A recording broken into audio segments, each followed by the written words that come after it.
Jóvenes, la voz que escucharon fue la de mi hija, jóvenes, que es un poco... ¿Qué haces, Julieta?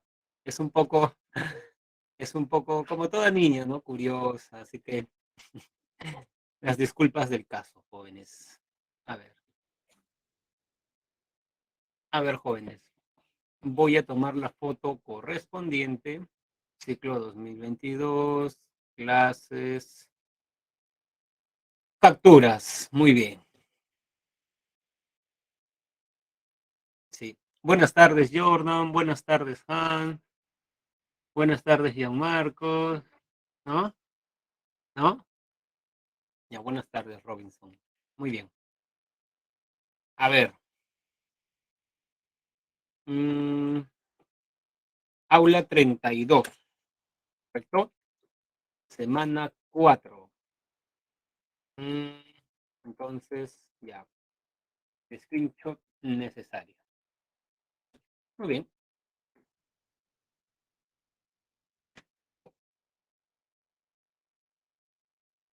muy bien. A ver, jóvenes, hagamos un repaso de lo que vimos la semana pasada. El objeto de estudio fundamental para los filósofos de la época moderna, buenas tardes, Brian, es, no lo vayan a olvidar, es, estimados jóvenes, el conocimiento. ¿Qué filósofo dice que la razón es la facultad fundamental en el proceso de elaborar ideas?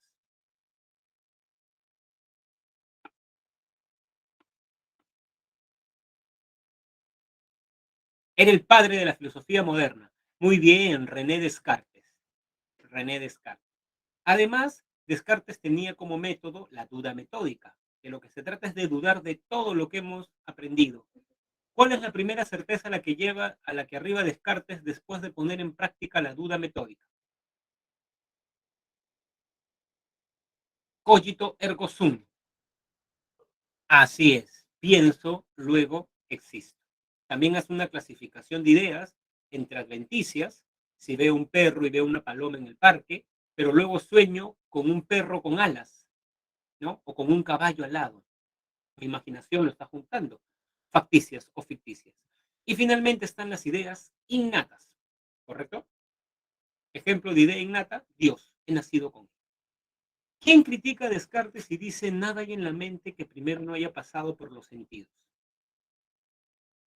Muy bien, John Locke. Así es, el famoso filósofo inglés. No hay ideas innatas, critica el innatismo. Entonces mi mente es como una tábula rasa, ¿correcto? Muy bien. Luego vi un filósofo empirista que criticaba la causalidad. Decía que estamos acostumbrados a que siempre que alguien suelte este toma todo cae, pero eso no es necesario. Es producto de la costumbre. Muy bien, así es. ¿No? El ejemplo del pollito de Bertrand Russell, pero el filósofo es David Hume. ¿Recuerdan, jóvenes? Muy bien. ¿Qué más?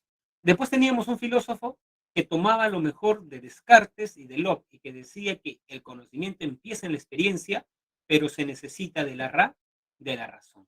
Immanuel Kant. Giro copernicano, el sujeto construye el conocimiento. Para Kant conocemos el fenómeno o el noumeno.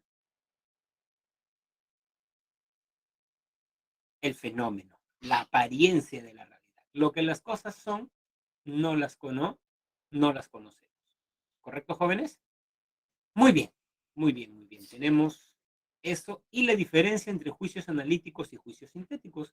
Un juicio analítico es una verdad a priori, antes de la experiencia. El sintético es una verdad posteriori, posterior a la experiencia. Por ejemplo, creo que hoy día hay final de Champions, ¿no? ¿Quiénes juegan? Creo que Real Madrid contra el Liverpool, ¿no?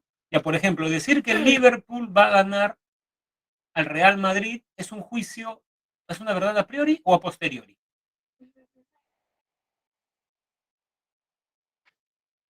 El juicio es sintético, Jordan. Está bien. La verdad es a posteriori, ¿no? No es a priori, Brian. Antes del partido, ¿usted sabe que el Liverpool va a ganar?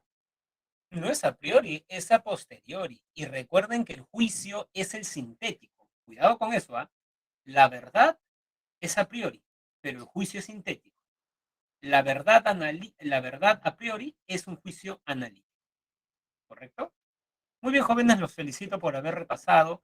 Así que hoy día vamos a ver a otros 4 titanes del pensamiento, ¿no? Del siglo XIX, filosofía contemporánea.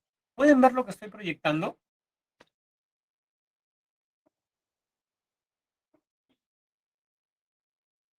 Sí se ve, profe. Ya. Muchas gracias, muy amable.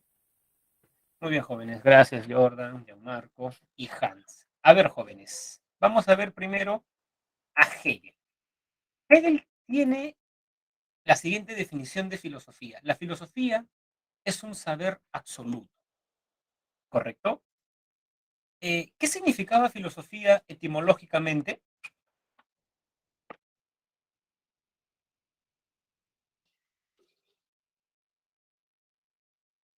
Amor a la sabiduría. Valeria, ¿era lo mismo un filósofo que un sabio?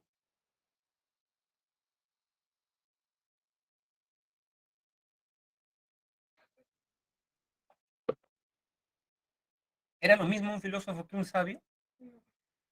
El filósofo buscaba el conocimiento, pero no lo tenía. Busca porque no tiene. En cambio, el sabio ya lo tiene. Entonces, Hegel un poco se queja de esto en la fenomenología del espíritu, en el famoso prólogo. Hegel dice que la filosofía debe dejar de ser el amor a la sabiduría para convertirse en la sabiduría misma, ¿no? Eso dice, ¿no? La filosofía debe dejar de ser la sabiduría para convertirse en la sabiduría misma. Ahora, Hegel vive en un contexto en el cual las ciencias se desarrollan mucho, ¿correcto? Eh, y un poco la filosofía queda relegada, ¿correcto? Queda relegada. Es decir, no era visto como un conocimiento, no avanzaba. En ese contexto, Hegel dice que aun cuando digamos, las ciencias avancen, la filosofía va a ser un saber unitario, porque frente al conocimiento regional, podríamos decir, ya vimos esto en la semana 1, ¿no? Las ciencias tienen conocimientos regionales, la filosofía es un conocimiento totalizador, absoluto diríamos ahora. Le va a dar un cuerpo unitario a las ciencias, ¿correcto? Esa es la concepción que tiene Hegel de la filosofía. Luego, Hegel es un famoso idealista, jóvenes. Voy a poner acá, idealismo, ¿no? Idealismo. ¿Qué es el idealismo, jóvenes?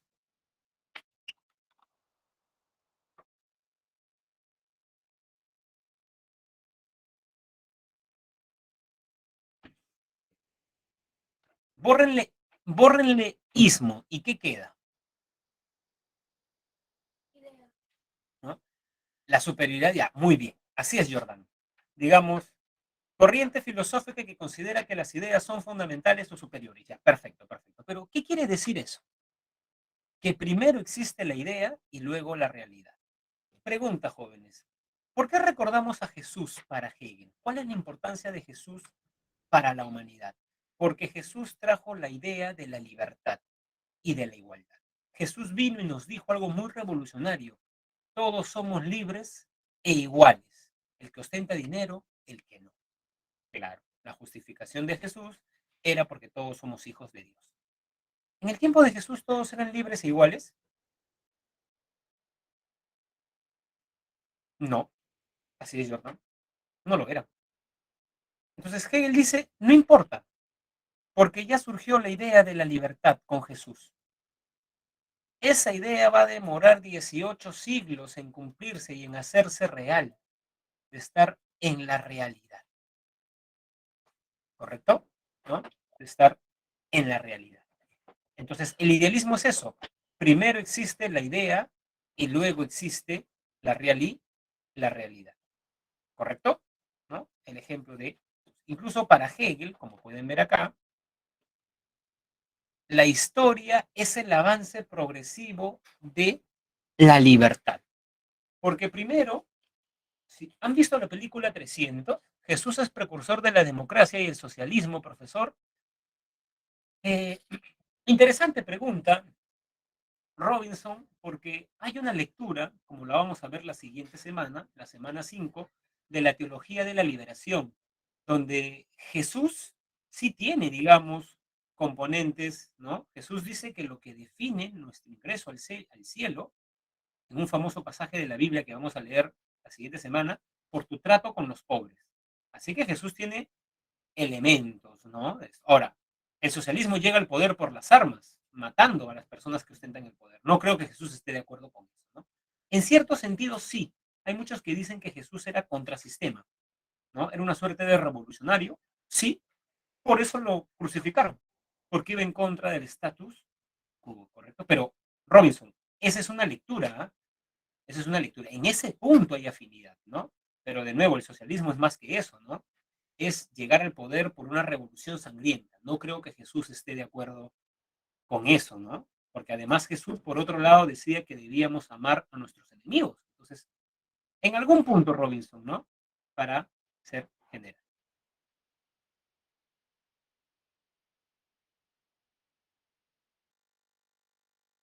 Ya. Muy bien. Entonces, eso es lo que te podría decir Robinson, ¿no? Entonces, les decía que la historia es el desarrollo de la idea de libertad. ¿Han visto la película 300?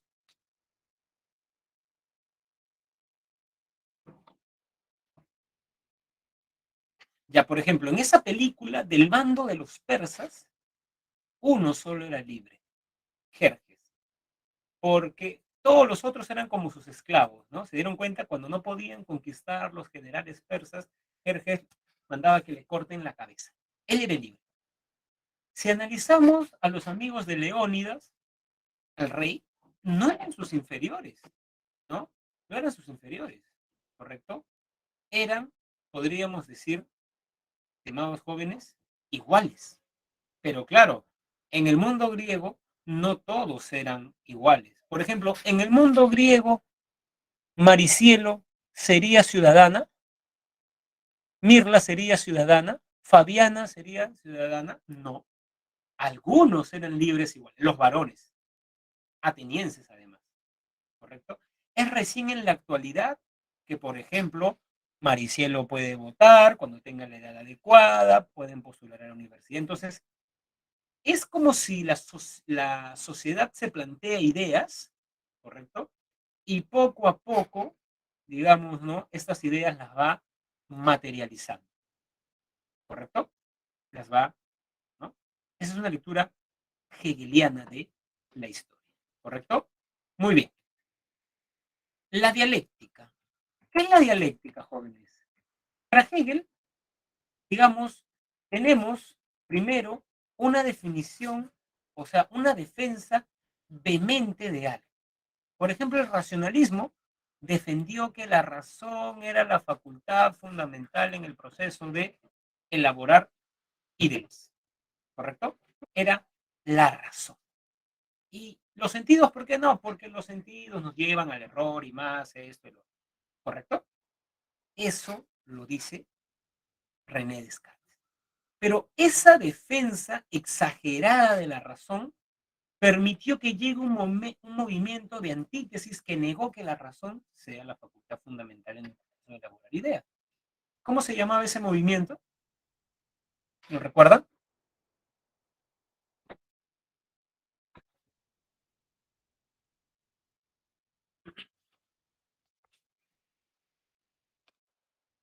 ¿Cómo se llamaba ese movimiento que decía que no era la razón, sino más bien la experiencia, la facultad fundamental en el proceso de elaborar ideas?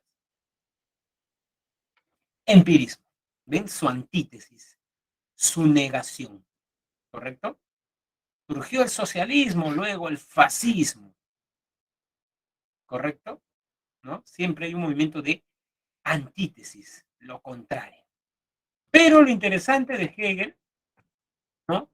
Es que luego viene un tercer momento de síntesis. En alemán, la palabra es Aufhebung. Y Aufhebung es síntesis como superación, pero no como dejar atrás una suerte de borrón y cuenta nueva, sino más bien es una superación, podríamos decir jóvenes, como conservación, que conserva lo mejor de los dos momentos anteriores, ¿correcto? ¿No? Y en ese sentido, Kant dice que Descartes y John Locke se equivocan, no toman nada de ellos, o los junta y los lleva a otro nivel. ¿Qué hace Kant? O Kant denosta de ambos. Dice, se equivocaron en todo, voy a crear algo nuevo, ¿no? Kant dice, sí, Locke tenía razón. El conocimiento inicia en la experiencia, pero luego necesitamos la razón, ¿correcto? ¿No? Muy bien, muy bien. ¿No? Tesis, la facultad fundamental en el proceso del conocimiento es la razón, ¿no? Esa afirmación, por eso esta es. Antítesis, la facultad fundamental en el proceso del conocimiento no es la razón, sino la experiencia. Y síntesis es la negación de la negación, ¿no? Ambas facultades, ¿correcto? Muy bien, expliquemos a Carlos Marx, ¿no? A ver, ¿qué es el materialismo? Si el idealismo es considerar que la idea es primero y luego la realidad, ¿qué será el materialismo, jóvenes?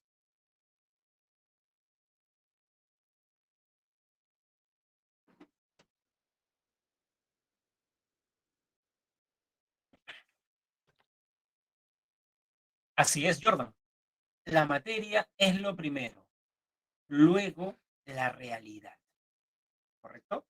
La materia es lo primero, luego está la realidad. Ahora, tengan cuidado. Decir que la materia es lo fundamental no quiere decir que solo existe la materia. Por ejemplo, había una broma en el contexto de la Guerra Fría en el cual conversaba un médico estadounidense creyente y un astronauta ruso ateo.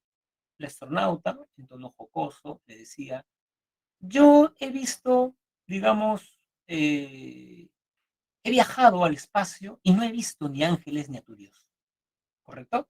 Y el médico le decía, yo he operado muchos cerebros y nunca he visto un pensamiento. Claro, quien saldría airoso, supuestamente, en este contexto, era el médico.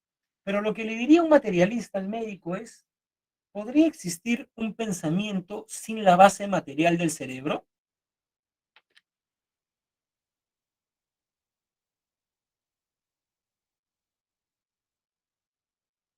No, así es. Eso es un materialista, ¿no? ¿Correcto? Lo fundamental, todo se reduce a la materia, ¿correcto? Pero algo interesante, y quiero que lo vean así, es que Marx criticó a Hegel, es cierto, ¿no? Digamos, Marx decía que Hegel tenía una concepción del mundo de cabeza, o sea, es como si Hegel se paró de cabeza. Si yo me paro de cabeza, voy a ver de Jordan primero sus pies y al final su cabeza, pero no es que él tenga primero los pies, al final la cabeza, lo que pasa es que yo estoy parado de manos. Tengo que ponerme bien para ver que primero es su cabeza y luego sus pies. Entonces Hegel por eso ve primero la idea y luego la materia, porque tiene una concepción invertida. Pero Marx toma la dialéctica de Hegel, o sea, no lo rechaza en todo. Dice que su método es interesante. Entonces el materialismo dialéctico es cuando Engels aplica la dialéctica hegeliana a la naturaleza, ¿correcto? A la naturaleza. ¿Estamos? ¿No? Muy bien. ¿No? Materialismo histórico es aplicar la dialéctica a la sociedad, a su economía, a su historia y más. Y si aplicamos la dialéctica al estudio de la historia, estimados jóvenes, vamos a concluir que lo que distingue al hombre de los animales es, a grandes rasgos, el trabajo, ¿no? Por ejemplo, si nosotros vemos ciertos documentales que hay en Netflix o en la televisión en cable o en Canal 5, me parece que pasan antes de las 9 de la noche, documentales, vamos a caer en la cuenta que el oso polar come focas, el mono come cocos, o sea, los animales satisfacen sus necesidades con cosas que ven en la realidad, ¿correcto? ¿No? En cambio, estimados jóvenes, ¿no? Nosotros transformamos la sociedad. Tengo frío y quiero comprarme una chompa. ¿Han visto algún árbol donde vendan chompas como esta? ¿O camisas? ¿O un árbol que tenga lentes? Porque nosotros transformamos la realidad, ¿correcto? ¿No? Y cuando trabajamos, establecemos relaciones sociales, ¿correcto? ¿No? De producción.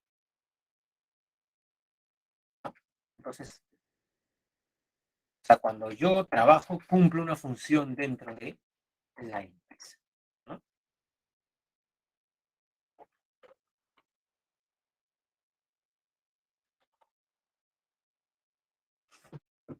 En ese sentido, estimados jóvenes, para Marx, o sea, un error de Hegel es que Hegel quería conocer las ideas que se expresaban en la religión, en el arte, en la filosofía, ¿no? O sea, ¿quieres conocer un pueblo? Ve sus manifestaciones religiosas. ¿Quieres conocer a los hindúes? Lea sus Upanishad. ¿Quieres conocer los griegos? Lee mitología griega. En el arte, en la filosofía, ¿no? Pero Marx dice que, si quieres conocer un pueblo, debes conocer su economía, bueno, sus relaciones sociales de producción, que es otra cosa, ¿no? Más amplio, ¿correcto? Y esas relaciones sociales de producción va a determinar, ¿correcto? Va a determinar la superestructura ideológica. O sea, Hegel, esto, para conocer, Marx diría, no, las ideas son expresión de la economía. Y miren, les voy a poner un ejemplo, mucha atención. Vamos a la esfera económica, a la unidad de producción. Entonces, en la unidad de producción, nosotros jóvenes, cuando somos empresarios, queremos maximizar el dinero. Entonces, el fin es el dinero. Y para eso yo voy a hacer muchos medios, ¿no? Entonces, de pronto veo que, no sé, estos trabajadores peruanos forman sindicato, no quieren venir feriado, entonces contrato venezolano, porque ellos si vienen los fines de semana, les pago menos, no dicen nada, ¿correcto? Entonces, la idea es maximizar nuestras ganancias, ¿correcto? Medio fin, esa es una racionalidad instrumental, ¿correcto? Toda decisión que yo tome va a pasar por el filtro del, digamos, matiz económico. Esa idea que es propia de la economía capitalista, ¿correcto? ¿No? Desde la primera revolución industrial, la máquina de vapor, este cambio, ¿no? En Inglaterra que hubo de sociedad agrícola, sociedad industrial y que todos ustedes deben conocer muy bien por historia y por economía, ¿no? Esa forma de producir ha influenciado en las relaciones sociales, de modo tal que de pronto en la educación, cuando vamos a estudiar algo, decimos, ¿y cuánto voy a ganar si estudio esa carrera? ¿Cuál es el campo laboral? ¿No? ¿Correcto? Educación. Por ejemplo, en el amor, ¿no? No estamos en una empresa, ojo con eso, ¿ah? Pero en el amor, jóvenes, por ejemplo, muchas veces las personas para elegir a sus parejas tienen como objeto, podríamos decir, eh, fundamental o algo así, o un criterio definitorio, ellos, por ejemplo, jóvenes, creen, ¿no? Que es el dinero. Y de pronto ya no importa tanto el amor que alguien me pueda dar, ¿no? ¿Qué es lo que importa, estimados jóvenes, ¿no? ¿Qué es lo que importa? El dinero. Entonces, eso es propio de una sociedad capitalista, ¿no? El sugar daddy, el sugar mommy, ¿no? ¿Correcto? Creemos que debemos trabajar. El trabajo es fundamental. Y como dice la publicidad de Real Plaza, creemos que estás ahí para ser feliz. Creemos que comprando uno se hace feliz y para eso hay que trabajar, ¿correcto? Entonces, ven, la producción capitalista nos hace pensar de un modo. Y eso prueba que si quieres conocer un pueblo, más que las ideas, ve a la economía porque las ideas son expresión de las relaciones sociales de producción, ¿correcto? Muy bien, ¿no? Entonces, acá está, ¿no? En la estructura económica, está aquí en el análisis, la burguesía.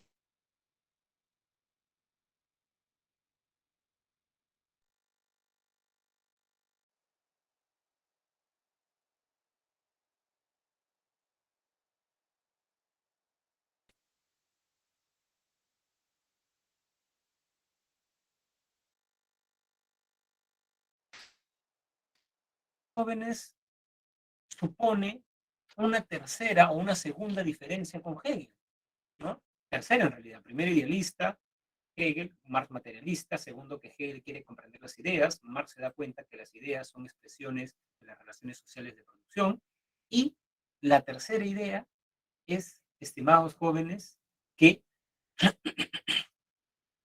Hegel tiene una visión contemplativa de la filosofía, ¿correcto? ¿No? O sea, la filosofía es una suerte de saber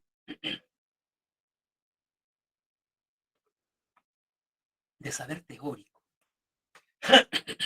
Disculpen, jóvenes, de saber teórico. En cambio, Marx dice que hay que interpretar el mundo para transformarlo. Es decir, que si tú después de estudiar economía has comprendido que el problema es la propiedad privada porque genera clases sociales, la policía y el proletariado, luego que has comprendido que el origen de la desigualdad está acá, no te vas a quedar dando conferencias, escribiendo libros, está bien, ¿no? Porque eso es formar conciencia de clase, llamada, ¿no? Pero lo que tú debes hacer es acabar con la propiedad privada. Y eso ya no se hace en un salón de clase. Saber teórico, pero la filosofía es un saber práctico que va a conducir a qué? A la revolución, ¿correcto? A la revolución que no se llega dando clases, sino formando un partido político y tomando el poder, ¿correcto? Eso, estimados jóvenes, es lo que señala Marx. Volvamos ahora hacia Conte. Está muy bien. Positivismo, borrenismo. ¿Qué es el positivismo, jóvenes? ¿No? ¿Qué es el positivismo? Ismo queda en latín el positum, ¿no? Los hechos. En su curso de filosofía positiva, Conte dice, ¿qué son los hechos? Lo dado en la experiencia, ¿no? Lo dado en la experiencia. Y por eso no es casualidad que Conte defina o considere que el modelo de saber es, estimados jóvenes, la ciencia. Porque en la ciencia basa sus enunciados en la experiencia, en los hechos.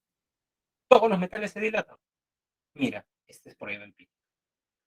Darwin defiende que hay teoría de la evolución. Mira estas pruebas paleontológicas y cómo va cambiando. Mira estas pruebas genéticas, ¿correcto? Y justamente la defensa de la ciencia, que es una cara de la moneda, lleva a que Comte, como otra cara de la moneda, critique la metafísica, ¿correcto? Es un crítico de la metafísica. Muy bien. Entonces, eso es el positivismo. En una tesis, claro está, ¿no? En una tesis, ¿no? ¿Ven? Se refiere a los hechos y las relaciones entre los hechos. La realidad define el saber, ¿no? Muy bien. El positivismo de Comte, también como dice la siguiente parte, es relativista porque la ciencia no es un conocimiento absoluto, jóvenes. Ya van a leer en la universidad a Karl Popper, ¿no? Conjeturas y refutaciones. O sea, algo es conocimiento cuando puede refutarse, en principio. La ciencia hace predicciones arriesgadas. El cometa Halley va a pasar el 15 de noviembre del año 2062. ¿Y si pasa el 17? ¿No? Entonces, la ciencia, predicciones arriesgadas y la realidad puede refutarlas. Pues no es un conocimiento absoluto, ¿correcto? ¿Es falible? Claro que sí. Muy bien. ¿No? Y claro, la defensa de la ciencia no es solamente por fines utilitarios, estimados jóvenes, ¿no? La defensa de la ciencia es también, tengan en cuenta eso, la defensa de la ciencia es también porque la ciencia ha permitido progreso a la sociedad, ¿no? Están teniendo una clase virtual mediante el Internet y sus laptops o computadoras. Eso es gracias a la ciencia. ¿Se dan cuenta? ¿No? Eso es gracias a la ciencia. La medicina también se ha desarrollado. ¿Correcto? Entonces, yo esto sí quiero explicarlo con un par de ejemplos, anotaciones, así que me voy a sentar. Ya. Muy bien, muy bien. Jóvenes. ha habido un cambio en la sociedad, ¿no? Y hemos comenzado por el estadio teológico, luego hemos pasado al metafísico y tercero al positivo. Y acá hay un progreso. La flecha va de abajo hacia arriba. En el estadio teológico la pregunta es, ¿cuál es la causa de la naturaleza? ¿Correcto? ¿Cuál es la causa de la naturaleza? ¿No? ¿Estamos? ¿Qué quiere decir esto de cuál es la causa de la naturaleza? ¿No? ¿Qué quiere decir eso? O bueno, la respuesta que se da es que es un ser sobrenatural.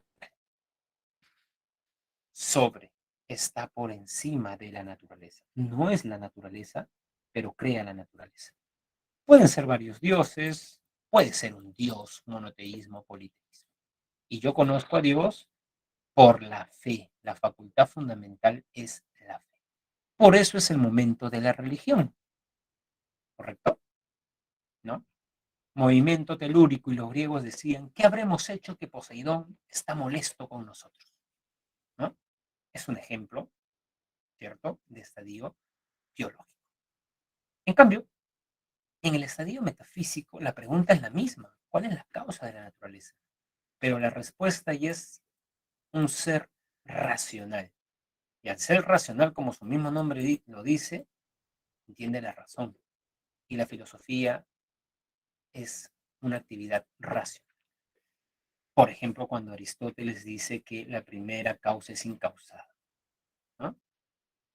Aristóteles da argumentos, no dice, yo creo en la primera causa incausada porque hay algo en mi corazoncito que me dice eso. No, argumentos racionales, ¿correcto?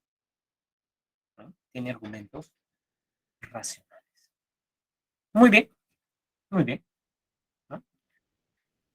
Y finalmente, jóvenes, tenemos, no finalmente, porque acá hay un hiato. La pregunta científica no es la pregunta por el por qué o por el cuál.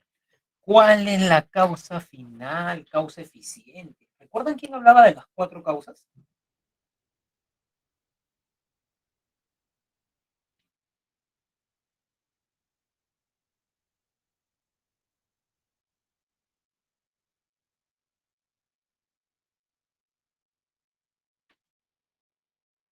El filósofo hablaba de las 4 causas: material, formal, eficiente y final.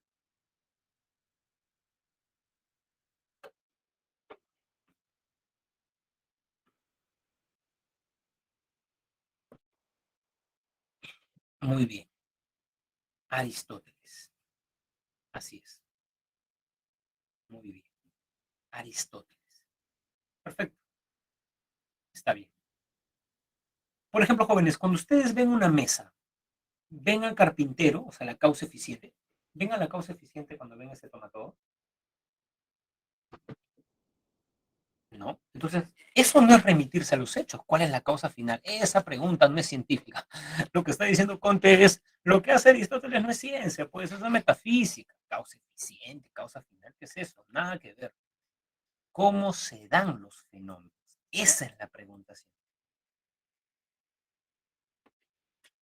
¿no? ¿Cómo se dan los fenómenos? ¿Correcto? ¿No? ¿Cómo se dan? ¿Y qué encuentran los fenómenos? Una regularidad. Regularidad en latín es lex, de ahí viene ley científica. Y la ley científica se basa en experiencia. Y por eso es el momento de la ciencia. Teoría de la evolución, Darwin, ¿no? ¿Correcto? Son ejemplos de...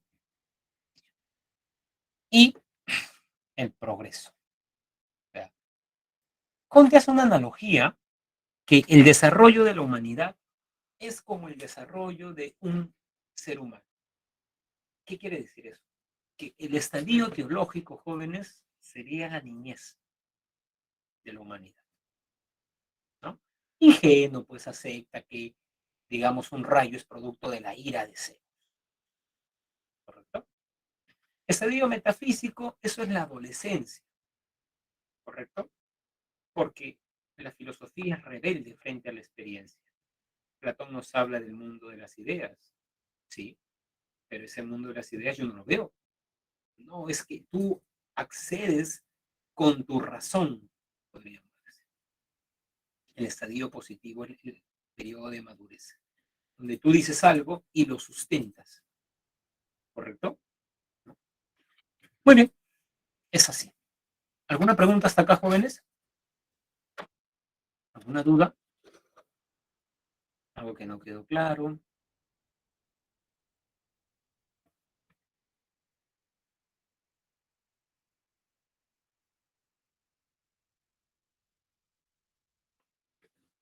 Todo claro, ya, perfecto. Cualquier duda ya saben que con la confianza de... Por ejemplo, esa fue una pregunta de uno de los exámenes de la pre. Cierta tribu africana hace carnavales y se esmera en bailar bien, porque si lo hacen bien, sus dioses enviarán las lluvias. ¿En qué estadio se encuentra esta tribu africana?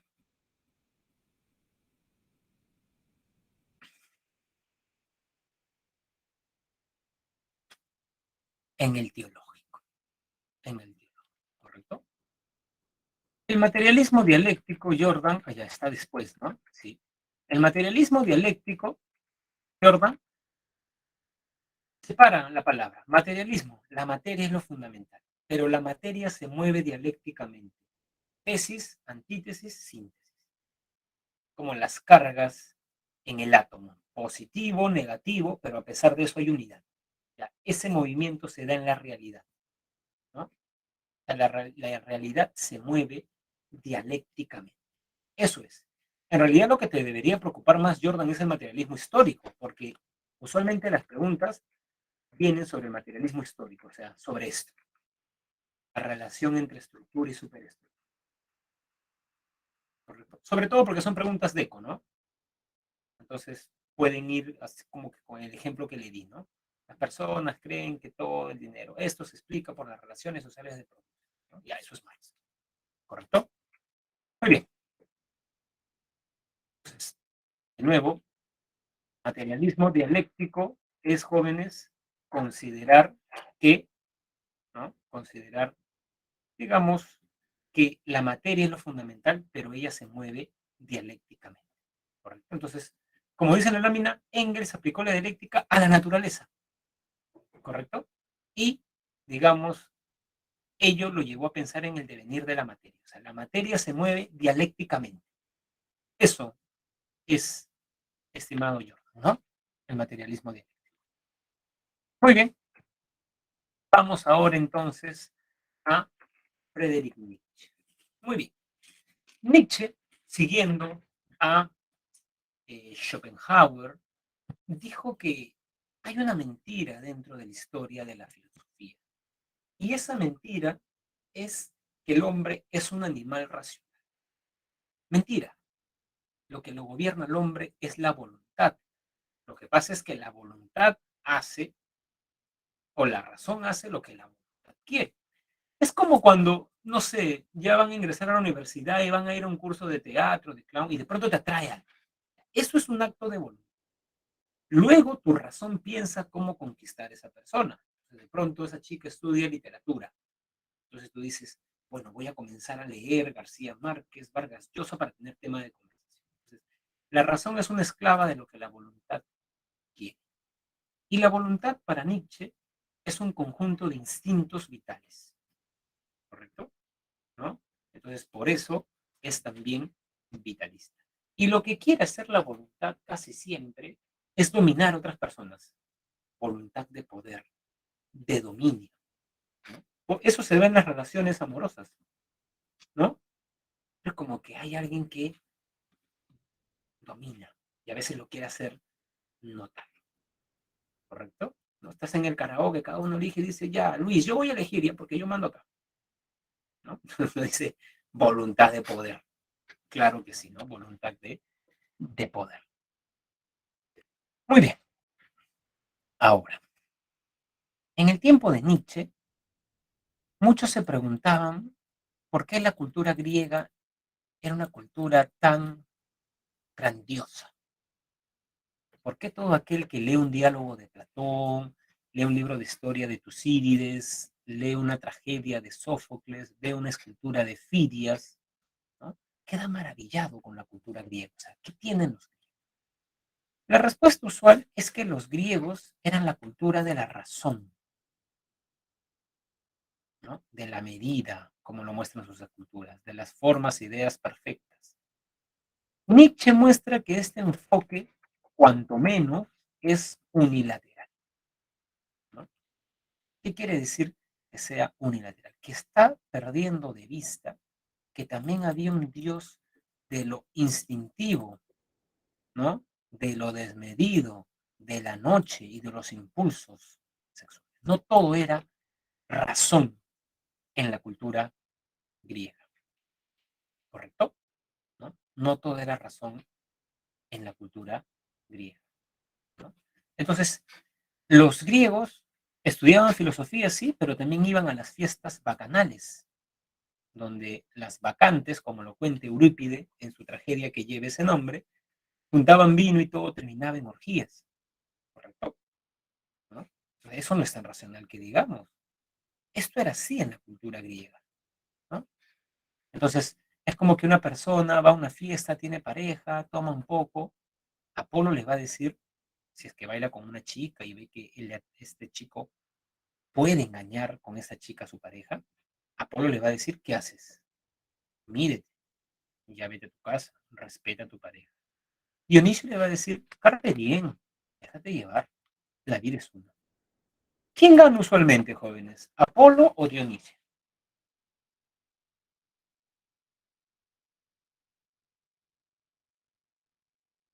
¿Quién gana usualmente? ¿Apolo o Dionisio?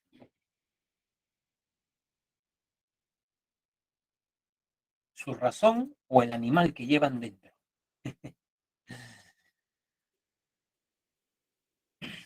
Ya los voy conociendo, jóvenes, ¿no? Yo siempre he creído que gana Apolo. No sé por qué, ¿no? Entonces, ¿no? Claro, yo creo que depende de cada uno, ¿no? Valeria dice, ¿no? Ya, por ejemplo, ¿no? Sí, pues depende, digamos, de la personalidad, ¿no? ¿No? Por ejemplo, Gianmarco gana Apolo, ¿no? Sí, depende de la personalidad, ¿no? Yo creo que también soy bastante apolíneo, ¿no? Pero incluso en ese caso, Gianmarco siempre gana Apolo o suele ganar más. Porque incluso en ese caso, que seamos racionales, los griegos eran conscientes de que no puede ser racional, pues, los 365 días del año, ¿correcto? ¿No? Entonces, por eso era un cogobierno. Pero de pronto vienen los filósofos y dicen, no, eres un animal racional y la razón debe dominar tus instintos. Platón. Porque además eres un alma prisionera en un cuerpo, ¿no? Eres un alma prisionera en un cuerpo. Entonces, ¿qué quiere decir? Que la filosofía es una preparación para la muerte, que tu alma va a dejar tu cuerpo y que tu verdadera vida no es esta, sino la otra. Por estas dos ideas, creer que somos alma y no cuerpo, y que la razón debe dominar nuestra corporalidad, y creer que esa no es nuestra verdadera vida, Nietzsche llega a decir que Platón es el primer griego que apesta a cristianismo. Algo se corrompe y algo se pudre con Platón en la cultura griega. La cultura griega que era sana, saludable, comienza a dejar, ¿correcto? ¿No? Eso, estimados jóvenes, dice Nietzsche, ¿no? Muy bien, pero eso de Platón se mundializa con el cristianismo y por eso Nietzsche va a criticar al cristianismo. El cristianismo expresado en ideales, podríamos decir, es lo siguiente, estimados jóvenes, ¿no? El cristianismo es cuerpo sobre alma. El cristianismo nos ha enseñado a despreciar el cuerpo. No eres cuerpo, eres alma. Y el cristianismo además nos ha enseñado a renegar de los impulsos sexuales. A tal punto que hay un versículo de la Biblia que dice, si deseas a alguien con el pensamiento, ya estás pecando. A ver, lancen la primera piedra. ¿Quién de ustedes nunca ha deseado a nadie con el pensamiento?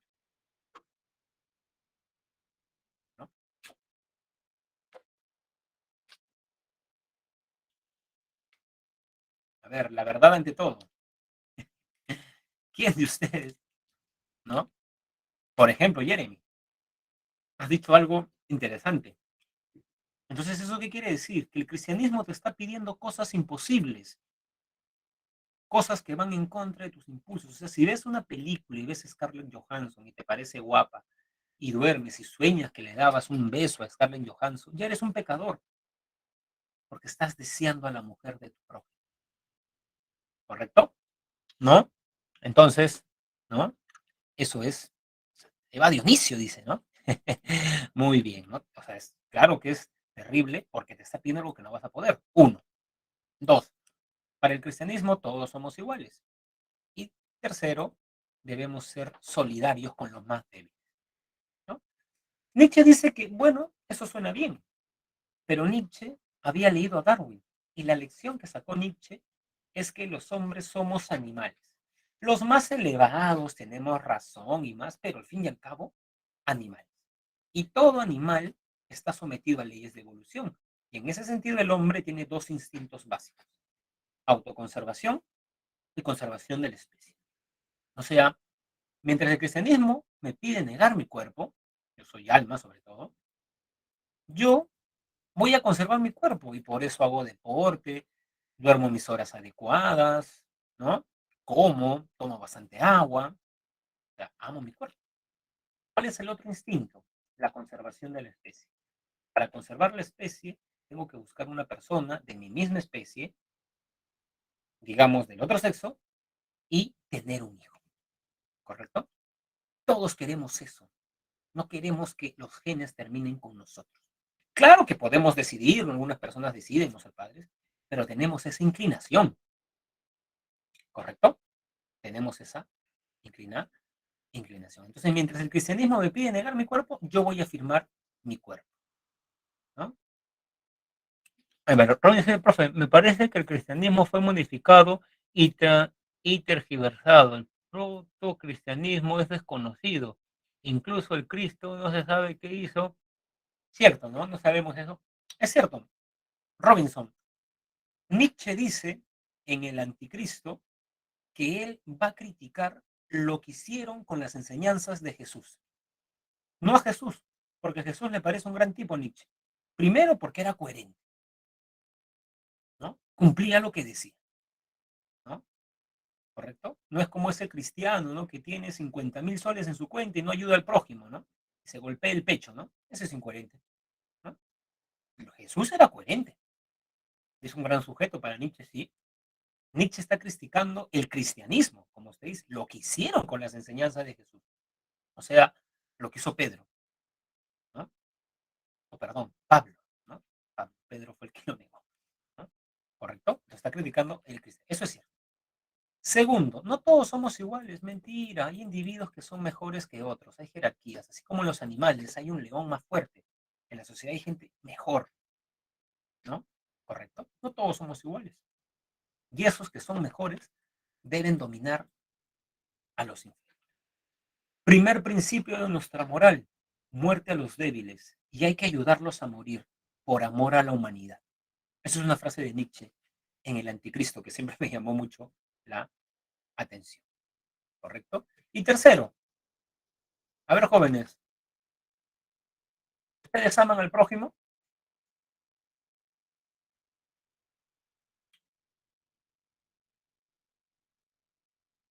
¿Aman al prójimo? A Brian dice, muy bien, gracias por tu sinceridad, Brian. No, pero a ver, ¿quiénes se aman al prójimo? A ver, los cristianos del salón, por favor, ¿no? Ya, supongamos que, a ver, supongamos que digan sí, ¿no? Ya, algunos no, ya, por ejemplo, ¿no? Ya, Valeria, ¿cómo que algunos nomás? Eso, ¿no? Sí, bueno, el cristianismo es una religión un poco particular que te dice ama como un imperativo, ¿no? O sea, es como que una chica le diga a un chico, ámame. Que nadie te puede obligar a que ames a otra persona, ¿no? Como que nadie puede, ¿no? Ámame. No, no, pero que se nos ama a tu prójimo. ¿Qué les quiero decir, jóvenes? Que todos decimos, sí, yo amo a mi prójimo, me preocupo. Eso es una máscara. A ver, jóvenes, ¿qué pasa si las 44 personas de este salón nos caemos, estamos en un avión y nos caemos y nos quedamos atrapados en el avión? Y 10 nos quedamos vivos. ¿Qué comienzan a hacer las personas? Ha pasado esto en Bolivia con un equipo de rugby conocido. ¿Qué comenzaron a hacer? No hay comida, nada. Van pasando los días. Ahí se pone a prueba el amor al prójimo. ¿No? Así es. Se comen a los muertos y ya, si no, comienzan uno enferma, perdió una pierna, ya él, porque vamos a sobrevivir 6. Hay varios casos, ¿no?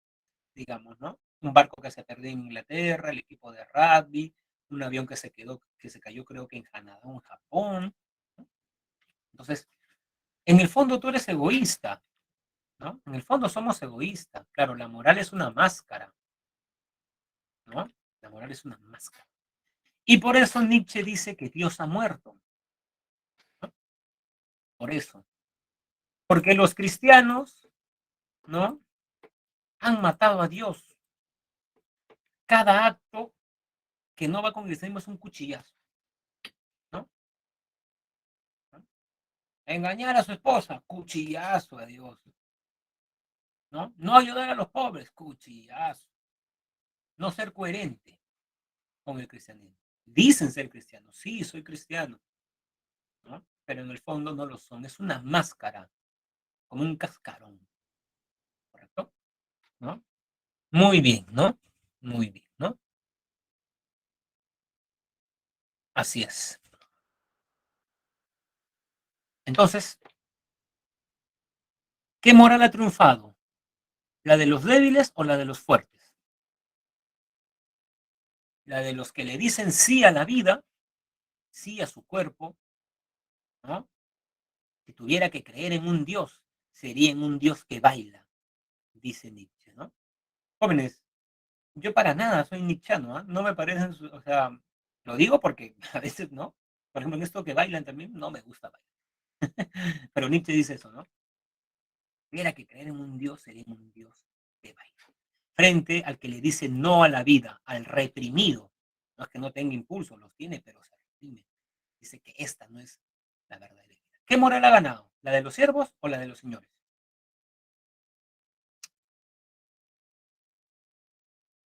En la historia. La moral del siervo. Con el cristianismo se ha impuesto, ¿correcto? Entonces tenemos que superar esa moral, ¿no? Tenemos que superar esa moral. Y eso lo va a hacer el superhombre. ¿Cómo reconoces un superhombre? Primero, va a llevar la moral, va a ser la transmutación de los valores, la moral de los resentidos con la vida a quienes aman la vida. Nos va a llevar a otra paz. Nietzsche dice, en Así habló Zaratustra, que el mérito del hombre no consiste en ser un fin, sino un medio para un fin superior. Es superhombre. Y así como cuando tú ves un mono o un simio, te ríes, yo provengo de eso. Cuando el superhombre te vea, va a decir, yo provengo de este reprimido, ¿no? De este que creía que era, porque no tenía relaciones, se creía que era una mejor persona. ¿De dónde saca eso? ¿No? Es alguien superior, ¿correcto? ¿No? Muy bien. Pero el superhombre va a poder vivir con la verdad, Dios ha muerto. Si leen la Gaia de la Ciencia, donde está esa frase, Nietzsche dice, o sea, no celebra esto, sino que Nietzsche podríamos decir que dice esto, pero sabe que esta verdad le va a destrozar la vida a mucha gente, a muchos, ¿no? Porque claro, si Dios existe, yo sé de dónde vengo, sé qué debo hacer acá, cumplir los mandamientos y sé a dónde voy a ir en función de cómo me comporte. Pero si yo digo que Dios ha muerto y acepto su muerte, es como perder brújula. No sé de dónde vengo, no sé qué debo hacer acá, no sé a dónde voy a ir y si es que voy a ir a algún lado. Aceptar esta verdad te lleva al nihilismo. La vida no tiene sentido. Por eso mucha gente no está preparada. Se va a aferrar a la verdad de que Dios no ha muerto, existe. Por eso un pequeño grupo va a estar preparado para esa verdad. los superhombres. Y tercero, el superhombre no acepta la visión lineal del cristianismo del tiempo, acepta la visión del eterno reino. Imagínate que lo que elijas en esta vida se va a repetir en todas tus vidas, en todas tus posibles reencarnaciones, o ahora diríamos en todos los mundos paralelos, los multiversos, ¿correcto? Se va a repetir. Es como diciendo, ama la vida, tus elecciones, elige lo que quieres, no lo que otros quieran. Muy bien, jóvenes, salvados por la campana, ha terminado la clase, ¿no? Ha terminado la clase. No sé si les ha gustado nuestra clase, no veo sus rostros, pero quizás como muchos de nosotros provenimos de familias cristianas, haya un aire de duda, un aire. Claro que es nihilista, Valeria, ¿no? Sí, así es, ¿no? Muy bien, jóvenes. Entonces, ahí están sus claves y, digamos, lo que yo voy a hacer ahora es darles un par de videos, ¿no? De una película de Nietzsche, para que entiendan su vida. Ahí está. Muy bien, Kiara, nos vemos, ¿no? Nos vemos, jóvenes. Cuídense, sigan estudiando, ¿no? Y tienen ahí un par de videos para complementar lo que hemos visto, ¿no? Muy bien, claro, así es, Hans. Nos vemos, jóvenes. Cuídense. Y ya saben, nada de Dionisios, Apolo, ¿no? Apolo es mejor para la vida estudiantil, es mejor Apolo. Puedo dar fe de ello. Sí, muy bien, jóvenes. Nos vemos. Bueno, acá hay un dionisiaco, arriba Baco, dice. Yo digo arriba Apolo. Arriba, arriba Apolo. Sí. Muy bien, jóvenes, nos vemos.